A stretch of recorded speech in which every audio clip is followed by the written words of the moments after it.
Hello, great to have your company today. Are you enjoying a breath of fresh air? I hope so. And no matter if you're listening on radio, through the website, or as a podcast, I wonder if you'd consider telling a friend about it, or perhaps leaving me a rating or review on any of the podcast players. It'd really help me spread the word. Now, on to this week's special guest. If you grew up in the same era as me, and I know you most likely did if you're tuned in here, then you're sure to remember the name Ian Dury. You do, don't you? English-born Ian, who's sadly no longer with us, was a rock and roll vagabond with the wit, humour and intelligence of Noel Coward and Oscar Wilde. He was a brilliant lyric writer who gave the world some of its most famous phrases, reasons to be cheerful, or sex, drugs and rock and roll, for example. Ian Dury was a talented painter, musician and actor who left behind a body of work that continues to impress and delight to this day. Given I had no way of getting to him, I thought I'd have a chat to one of Ian's friends and band member Chaz Jankel, who, as it turns out, actually wrote some of those incredible Ian Dury and the Blockheads hits. Chaz shares his story with us now. I was 7 years old. My parents bought me a Spanish guitar. Then I think about a year later, I started piano lesson. I believe you were pretty heavily influenced by Sly and the Family Stone. Wow, that's a huge leap there. Just going back before that, as I was growing up, I was into sort of the Shadows and Cliff Richard. When I was about 14, I was on holiday in Spain, and this cousin of mine had a little one of those portable record players, and she was playing, amongst other things, soul music. And she had a record by Lee Dorsey. The A side was Working Down a Coal Mine. Working down a coal mine, going downtown. You remember? The B side was Get Out My Life Woman, which was this really heavy beat, great soulful beat with bah, boom, boom, bah, really funky. And I thought, what's that? That moved me in a different direction from the Beatles. Suddenly I heard this backbeat and I thought, wow, that's funky. I probably didn't say funky at the time, but You think you might have said groovy. groovy, maybe. I probably did. That was my move towards Afro-American music. And in fact, a lot of people, including a lot of rock musicians, they were doing the same thing, but what they were doing, they were accessing Delta blues. But I was turning more towards soul and the funkier end of things. I just loved the sound of it. But I have to say, when I put on Sly, that it was just so outrageous and funky and inventive that I was their biggest fan. Yeah. At that time, not many people were on the same page as me on this. I was also, at that point, I was playing with a kind of folk rock band called Byzantium. Prog rock, I should say, prog rock. That was very different because they were into Jefferson Airplane, And I think the game was out one day when we turned up at a gig and they were all wearing denims and they all had long hair. And I still had long hair, but I'd been down to a famous street in London called Carnaby Street, and I'd bought myself this kind of, what to me, I thought looked like a soul outfit. So it was sleeveless. I had a waistcoat. It had red inserts and then white. Where there wasn't red, there was white down the sides, and it had all like kind of brocade and kind of things sewn onto it, white satin, flared trousers, which repeated all that, and tails. It had long tails at the back, like red satin tails. Wow. The problem was, I looked like a member of Shawadawadi, or it didn't look at all soulful. It looked terrible. But there I was on the same stage as these guys wearing denim, and I think that was my realization that I don't know if I should be playing with this band anymore. I mean, I accept the fact I looked terrible and it looked awful. However, I could tell that what they wanted to do musically was so different from where I was coming from. I wanted more soul in the music, I suppose. I've got two things to say about that. Firstly, I could have matched you in that way because my auntie had brought me home this beautiful purple velvet bolero and miniskirt from Carnaby Street. I thought that was just it in a bit. We could have been a great pair then.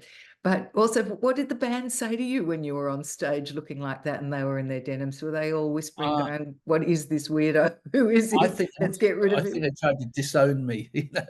I think they tried to pretend they didn't know me. You know, when you might turn up at an event and you're wearing a totally the wrong outfit? It was like one of those occasions. So was that the last time you played with them? Probably not. I mean, I probably then went back to wearing denim, you know, just to kind of please everybody. What happened then for you? Where did you take your flares to next? Where did I take my flares? Well, I think the flares went back in the wardrobe, and, what did I do after that? I know you did some stuff with I Long John bought Baldry. Oh, wow. Okay. He actually covered my first song.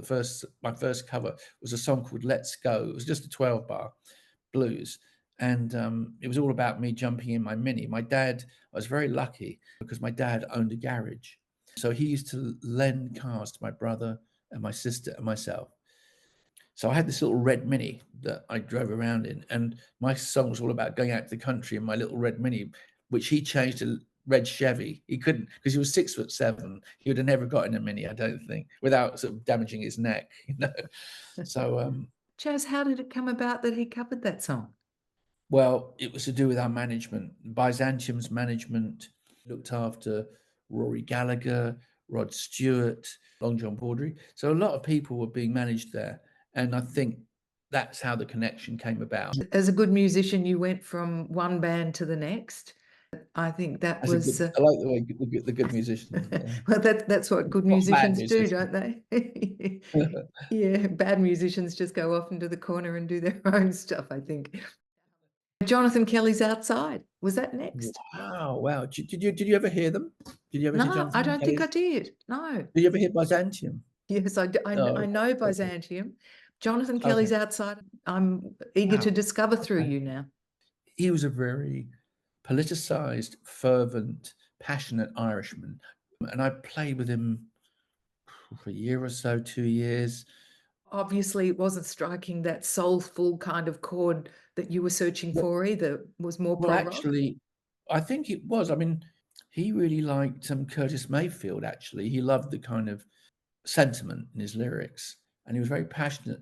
Chaz, how did you then meet Ian Dury? I met Ian because when I was about 25, I had sufficient money to buy an electric piano, a Wurlitzer electric piano, which is what I wanted. And I bought one from a place which was a music hire shop where you could buy equipment as well. And very excited. And I said, listen to the manager, if anybody needs a keyboard player, give them my telephone number. The next day, the guitar player from the Kilburns comes into the shop and he tells him, oh, our keyboard player's just left, you know. And manager says, well, this chap came in yesterday, bought a piano, left his telephone number, give him a call. And they were playing the next night in a pub. I was invited down. I went to see them, and I was awestruck because I didn't know if I liked the music, but Ian was so compelling. He had a red fez on his head, and they were crazy. It looked something like something out of a Fellini movie. It was loud. It was slightly awkward, but compelling. At the end of the gig, I trotted up onto the stage like I was hypnotized, you know, and I started going down the tunnel that led from the stage to the dressing room. And their roadie was on stage and he saw me going down that way. And he said, here, mate, where are you going? He said, if you want to see the band, go around the front way. So I followed his orders, hopped off the stage, went round the front to the door next to the stage, followed my way through. And then turned left behind the stage. And then I suddenly saw this dressing room, well, a few feet away. And it was all steamy. It was like a Turkish bar. They were all taking their jackets off and shirts and stuff. And Ian was the only one who saw me. And as I was approaching, he said, Ian, mate, do I know you? Well, F off then. And that was how he introduced himself to me. He told me to F off. So Did that's you? how we met. And I was sort of didn't quite know quite what to do. So I turned around, I span around and was making my way out the dressing room. And Ed Spade, who was probably the only one knew I was going to turn up, said, "Oh, hello, mate. Are you Chaz?" And I went, "Yeah." And I went, "Oh, nice to meet you." Right. So that softened the blow somewhat. And then I got another call saying that they were rehearsing the next day. Would I like to come along? And I did. I did. I took my piano and I passed the audition. Yeah. They were known at the time as Kilburn and the High Roads, yeah? Yeah, they had been Kilburn and the High Roads, but at this point they were the Kilburns. It was the last orientation of or manifestation of that band. Yeah. And do you know where they'd taken that name from? Good question. Well, there is a part of London which is called Kilburn, Uh-huh. and there's a lot of activity around there. There's loads of quite a large Irish community there, actually. It's very metropolitan. It's a sassy area in some respects. I don't know why I used that word, but it's kind of colourful, very Right. colourful. Kilburn, and so maybe that's how it came about. I don't know. Do you know? It's a very good question. I don't really know the answer. No matter. The Kilburns then went on to play the London pub, club and college circuit for the next 18 months. I said to him one time, I said, look, do you fancy writing some songs together? What I was offering up was something quite funky. Ian's music up to that point, I would say, was more rockabilly or kind of a bit more oddball rock. As I was explaining, I mean, I was really more, wanted to play some more soulful music. So he said, yeah, I'd love to write some songs. So he stopped doing so many gigs and we started writing. And in the course of our first writing sessions, we wrote Sex and Drugs and Rock and Roll. That came up, that song. What we would do, we would go and demo our songs at that point in a studio called Alvic, run by Al and Vic. So Ian was playing drums and writing the lyrics and singing, and I was doing everything else. I was playing bass, guitar, keys, guitar, so all that. But maybe the bass playing and the drums could have been better. And Vic said, listen, I know this great bass player and drummer. Why don't you give him a shot? And we said, great, okay. So they came down. It was Charlie Charles and Norman Watright came down, and we demoed together 3 songs, Blockheads, and there were 2 others. And on playback, Charlie Charles looks down at his shoes, and as Blockheads is playing, there's a line, you must have seen Blockheads with shoes like dead pigs' noses, right? And he looks down at his footwear and he says, Ian, that's me. And Norman says, yeah, we're the Blockheads. And the high fives all round, and the name jumps off the lyric page and then became the name of the band. Now, we went on then as we wrote more material, we then demoed our first album, which was yet to be called, well, was eventually called New Boots and Panties. And that was just Charlie Charles, Norman on bass, Charlie on drums, and I was playing keys and guitar. So that album was just called Ian Dury. New Boots and Panties, that was the first album. To this day, we're still performing a lot of that material, which is incredible, really. It has an extraordinary, we have an extraordinary following here. Yeah.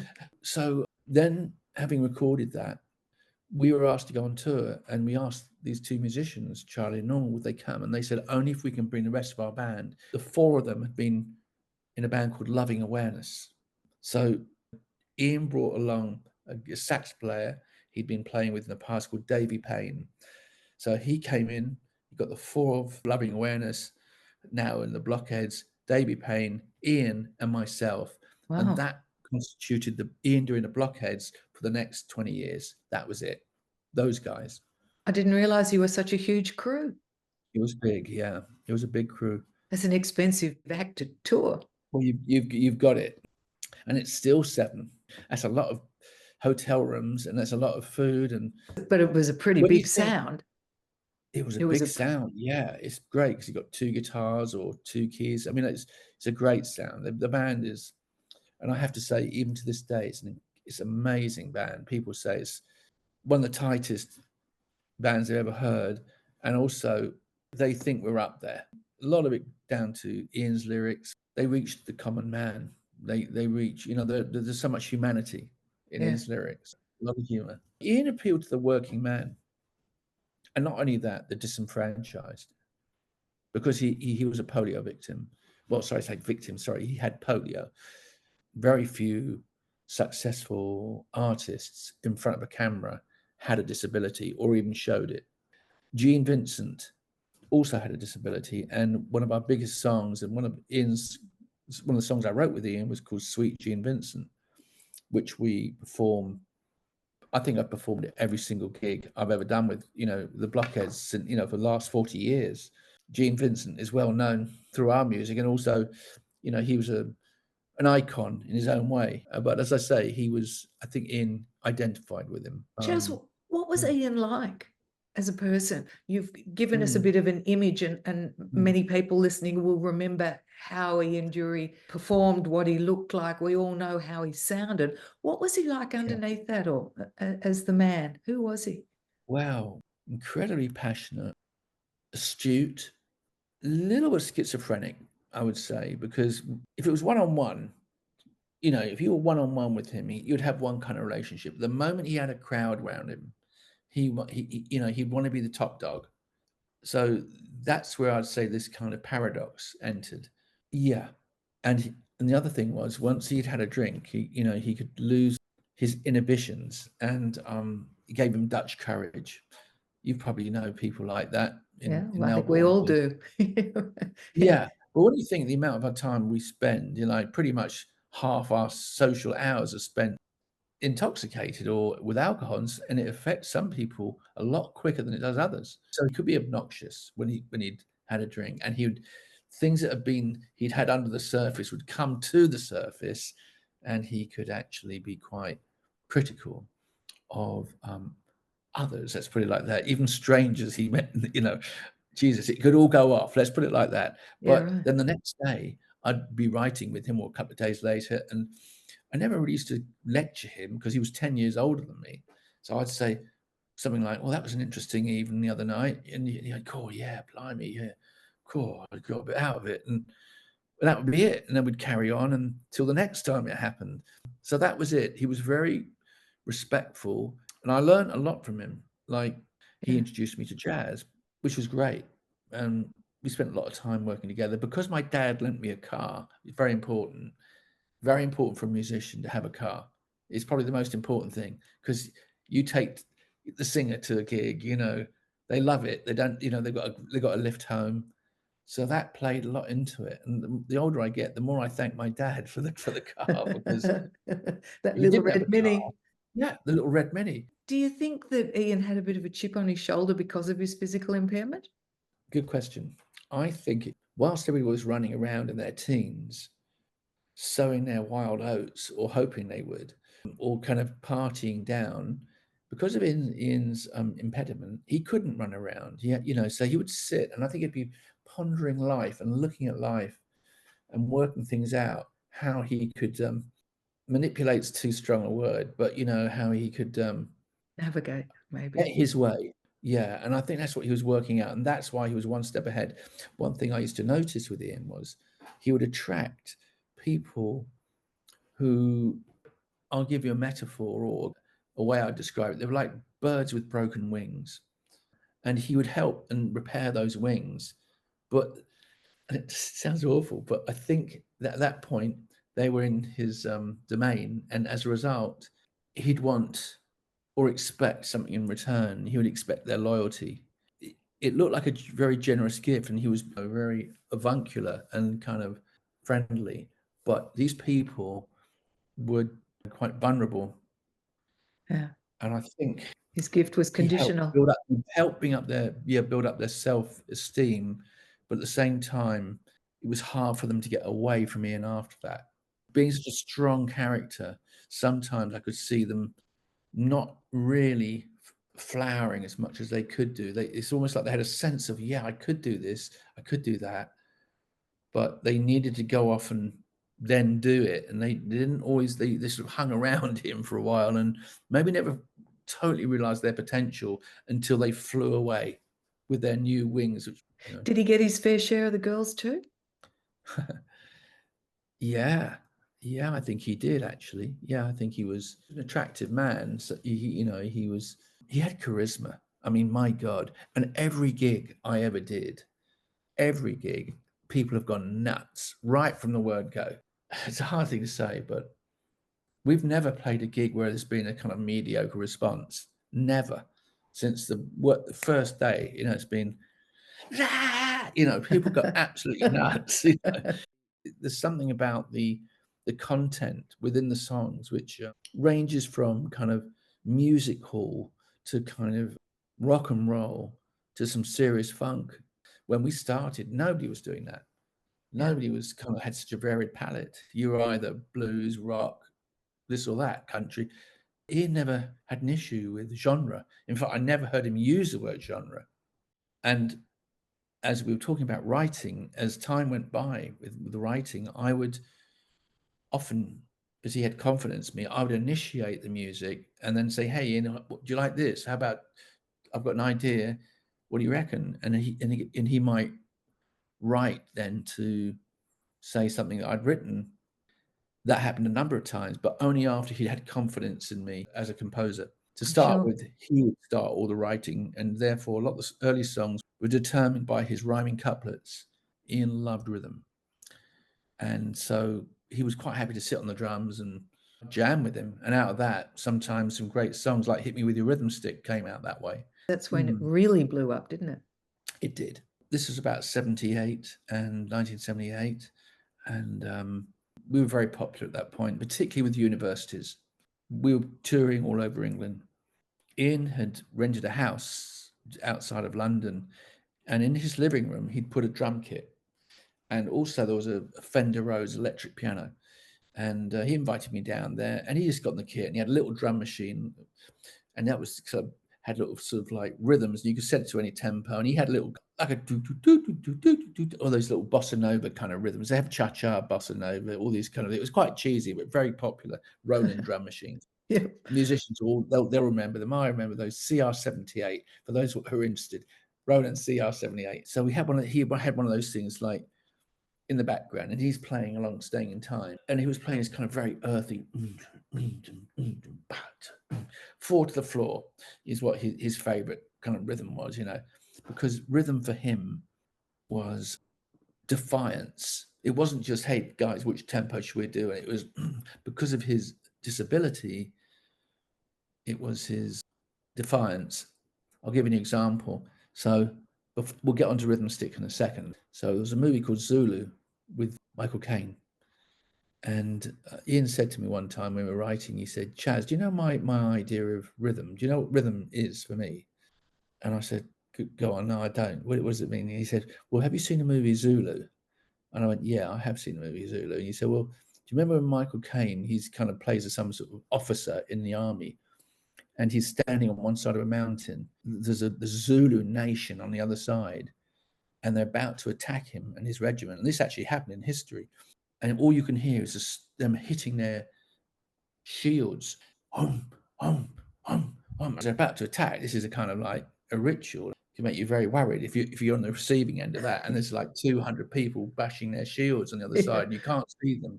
You could just hear it. He said, "That's rhythm for me. That's rhythm." So what it was the defiance,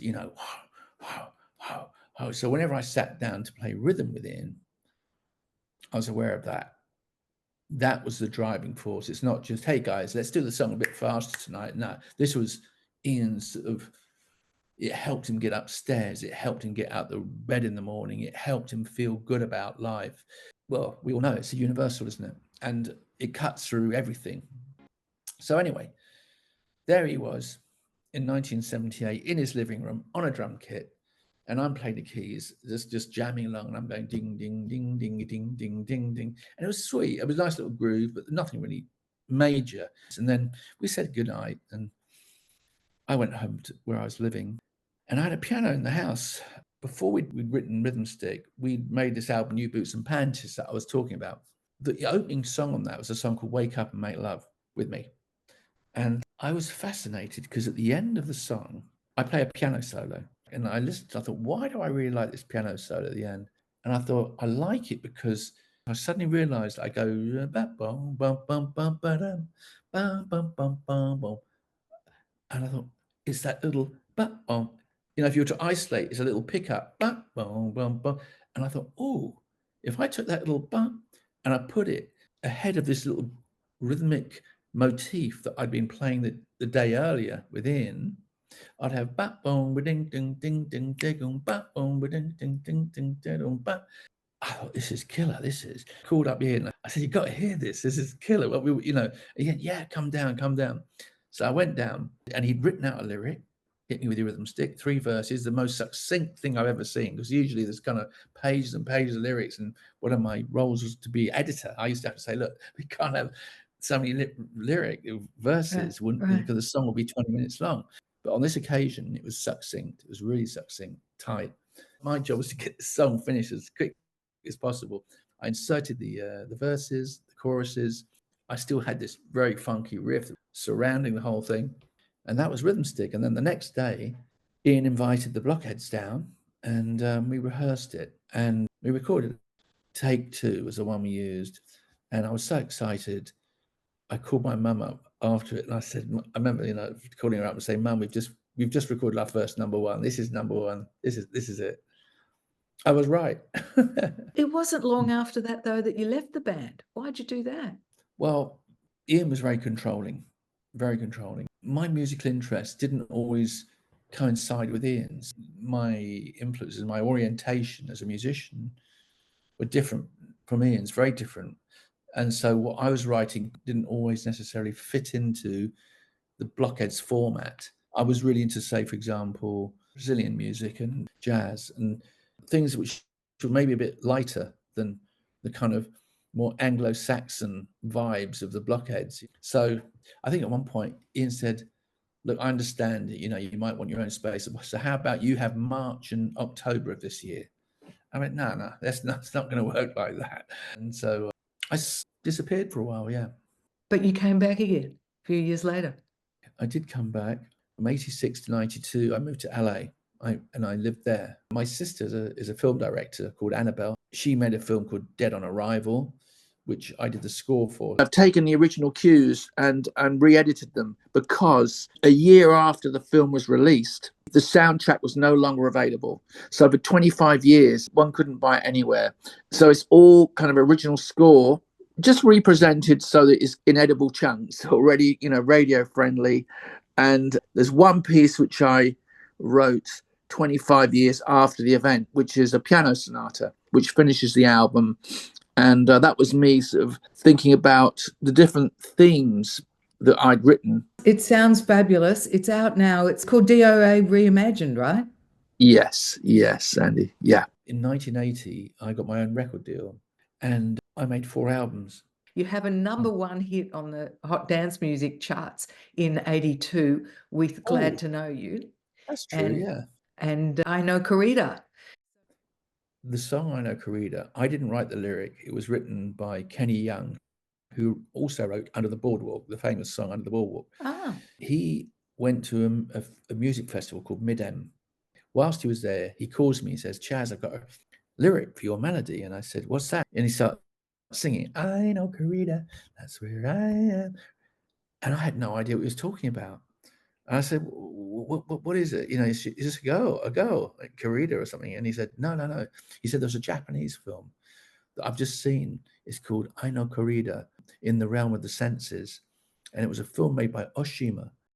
All I wanted was a kind of light-hearted, like something to go, da da da da da. Suddenly I've got this ridiculously heavyweight sort of, oh my God, what's going on? Chaz, your time in LA was up and you end up coming back to live in the UK. Quincy Jones also had a UK chart hit with the cover version of I Know Corrida. Yeah, he did. And the Nylons covered it too. It was hugely successful by everybody who's done it.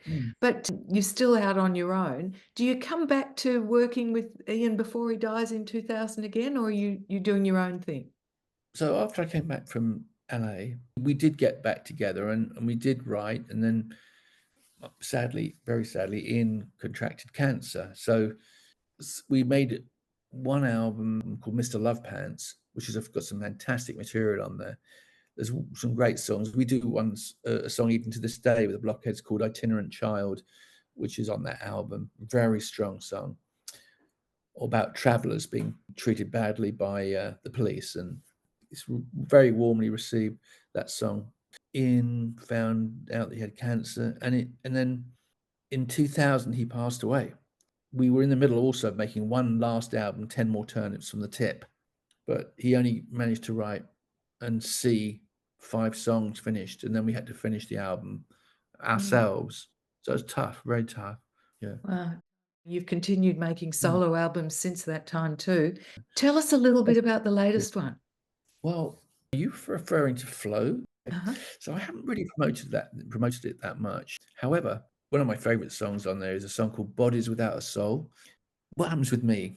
I live very much in the present, so I give 100% to whatever I'm working at, and then I rinse it till I can't listen to it anymore, and then that's out the way. But alongside with all of that, I write a lot of sort of jazz piano compositions. And you're still playing with the Blockheads sometimes too? Oh God, yeah, yeah. We're playing about, I'd say at the moment, about twice a month. Is there one song from your entire back catalogue that means the most to you? Well, that I've written. Yeah, Is that the song I've written? yeah. Glad to Know You was a big one for me. Like I love that song has been very kind to me. Who were you glad to know? Well, Ian wrote the lyric. There's a huge amount of irony in that lyric. You wandered in upon my life and haven't lost me yet.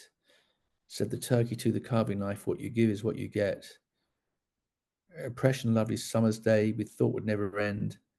Said the turkey to the carving knife, I thought you were my friend. It's actually about backstabbing.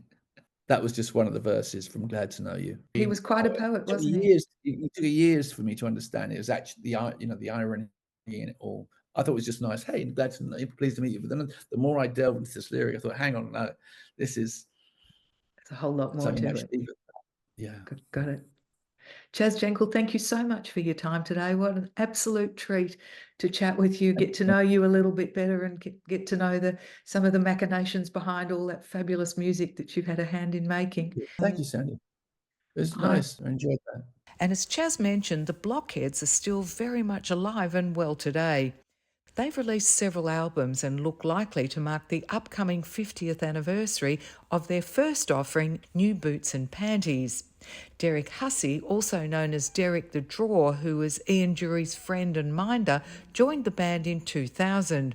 He became the main lyricist and Blockhead storyteller, writing songs with Chaz and also singing lead vocals. Unfortunately, he passed away in 2022.